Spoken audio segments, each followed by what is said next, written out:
गर्मियों में ज़्यादा पसीने आने का बताया था। 10 जिसमें आपने काला नमक, काली मिर्चें वगैरह बताई थी, एक गिलास में कितनी डालनी है। भाई मैं कोई हकीम नहीं हूँ, मैं कभी कभार वैसे ही टोट के बता देता हूँ, उसका बता देता हूँ, पूछ लिया है।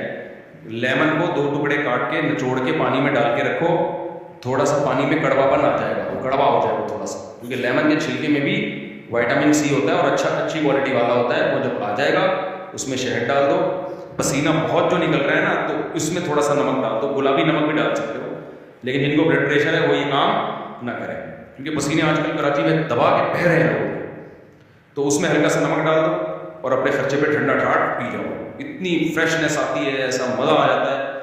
फिर मैं शो मारने के लिए नहीं बैठा, इत्तेफाक से मैं इतना रोज़ेदार हूँ नहीं, इत्तेफाक से आज मेरा रोज़ा था। तो मैंने क्या किया इस गर्मी के रोज़े में, मगरिब में ना, मैंने अभी मुझे बयान करते हुए कितना टाइम हो गया भाई, मैंने बयान शुरू किया था 7:45 बजे, 8:45, 9:45, 10:45, तकरीबन 3 घंटे बीच में बस नमाज का वफ़ा है।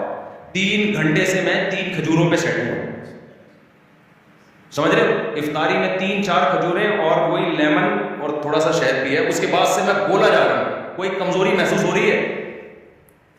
इसका मतलब ये नहीं कि मैं कोई बहुत बड़ा फंटर हूं, सबके साथ यही है, मेरी सेहत ऐसे ही जैसे सब आप लोग हैं। हमने कुछ चीजें अपनी खोपड़ी में बिला वजह मुसल्लत की, पहले में डॉक्टरों ने खाने पे लगाया है, असल में थोड़ा थोड़ा खाते रहो, पानी पीते रहो। डॉक्टर लोग कहते हैं कि हमारी बॉडी में 70% पानी है, लिहाजा पानी पता नहीं 70% 75% कितना कहते हैं।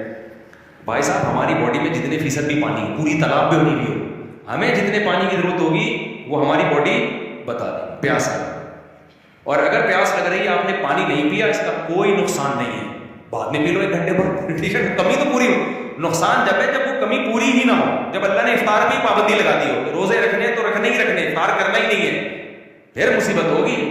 देखो जितने भी भूखे प्यासे रह जाए ना, जब कल तो मैंने ब्लड टेस्ट कराना था, मैं ब्लड टेस्ट कर, विटामिन D3 का ना 50 साल 40 साल में ब्लड टेस्ट करवा लेना चाहिए। तो मैंने कहा चलो, डॉक्टर कहते हैं D3 विटामिन D की कमी होती है सब में, तो वो करवा लेने चाहिए टेस्ट। बल्कि डॉक्टर तो कहते हैं टेस्ट किए बगैर ही विटामिन D खा लिया करो, क्योंकि धूप आजकल सही तरह से मिल नहीं रही। मैं कहा हाँ, ये गरीब नहीं लैब है, मैं उसको मैंने और वो फिर मैंने कहा चलो कर ले, तो कोलेस्ट्रॉल भी गरीबी में कर दो, जब हो ही रहा है तो गरीबी में तो कर लेना चाहिए। इस उम्र में इंसान को 1 आध दफ़ा साल में टेस्ट कर लेना चाहिए, कोलेस्ट्रॉल का और ये विटामिन D और शुगर का। मैंने इसलिए नहीं किया कि वो अल्लाह का शुगर है, 1 साल पहले किया था, डॉक्टर ने कहा कि 5-6 साल तक आपको शुगर का कोई मसले के अल्हम्दुलिल्लाह चांस नहीं है। तो जब मैंने उसने कहा फास्टिंग में है ना, वो जो लैब वाली खातून थी, उसने कहा कि ये लिपिड प्रोफाइल का टेस्ट होता है, ये फास्टिंग में। मैंने कहा 18 घंटे से कुछ भी नहीं खाया।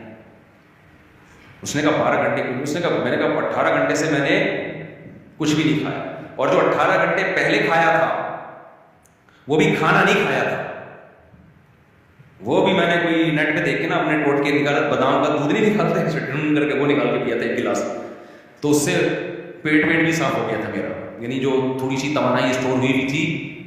खैर, तो 18 खाना तो दोपहर को खाया था। फिर मैं बता दूं, ये शो मारने के लिए नहीं बता रहा आपको कि आप बोले यार इतना स्टेमिना, कोई स्टेमिना नहीं है, ऐसे ही है जैसे नॉर्मल सब होते हैं, हमने मुसल्लत की भी है।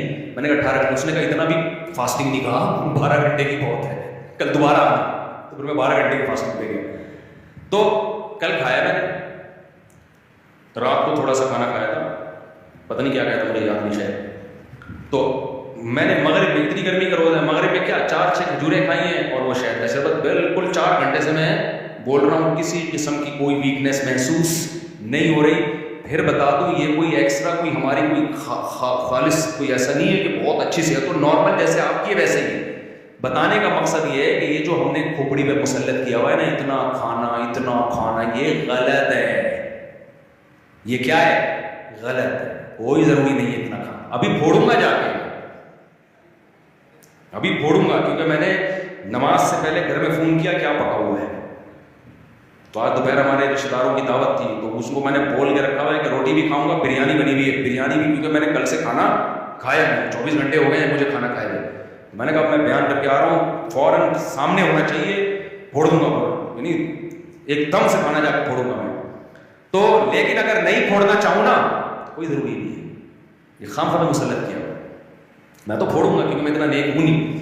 तो लेकिन नहीं भी वो चल जाता है आदमी, भाई बहुत मुश्किल है भूख से मरना, खा के मरना। जितने अस्पताल में मरीज है ना, कोई एक दिखाओ जो कम वक्त खुराक की कमी से मरा हो। कोलेस्ट्रॉल बढ़ता है, क्या खुराक की कमी से बढ़ता है कोलेस्ट्रॉल? ज्यादातर देखो बीमारियां